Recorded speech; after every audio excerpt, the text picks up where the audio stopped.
అతిథులకు తెలుగు విజ్ఞాన సమితి సభ్యులు శ్రీ విశ్వ విజ్ఞాన విద్యా ఆధ్యాత్మిక పీఠం సభ్యులకు స్వాగతం, సుస్వాగతం. ఈరోజు ఒక సుదినం. తెలుగు విజ్ఞాన సమితి బెంగళూరు వారి ఆవరణలో శ్రీ విశ్వ విజ్ఞాన విద్యా ఆధ్యాత్మిక పీఠం పిఠాపురం 9వ పీఠాధిపతి గారైన శ్రీ విశ్వ విజ్ఞాని బిరుదాంకితులు డాక్టర్ ఉమర్ అలీషా వారు రచించిన తెలుగు విజ్ఞాన జ్యోతి గ్రంథాన్ని కన్నడ భాషలో అనువాద గ్రంథంగా మలచి ఆవిష్కరణ మహోత్సవం మా తెలుగు విజ్ఞాన సమితి భవనం శ్రీకృష్ణ దేవరాయ కళామందిరంలో జరపడం మాకందరికీ ఎంతో ఆనందదాయకంగా ఉంది. దక్షిణ భారతదేశంలోని అతిపెద్ద సామ్రాజ్య నేతగా, ఆంధ్ర భోజుడుగా పేరుగాంచిన శ్రీ కృష్ణదేవరాయలు వారు ఇటు తెలుగు అటు కన్నడ భాష కవులను పండితులను ఆదరించి ఆముక్త మాల్యద అనే ఆధ్యాత్మిక గ్రంథాన్ని కూడా రచించిన మహారాజు.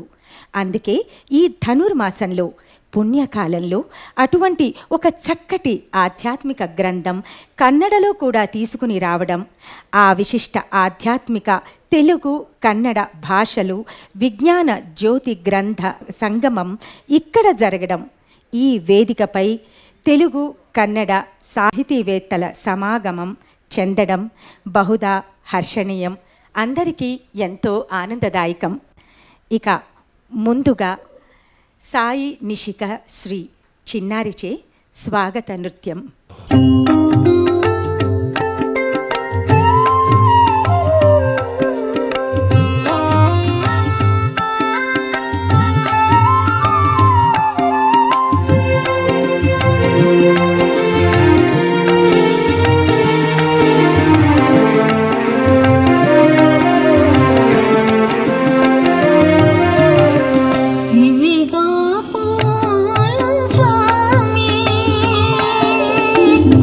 Swami,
అద్భుతమైన నృత్య ప్రదర్శనతో గురువర్యులకు విశిష్ట అతిథులకు పుష్పాలు సమర్పించుకుంటూ చిన్నారి శ్రీ నిషికా శ్రీ గురువర్యులను మరియు ఈనాటి అధ్యక్షులు ఆదరంగా స్వాగతిస్తున్నారు.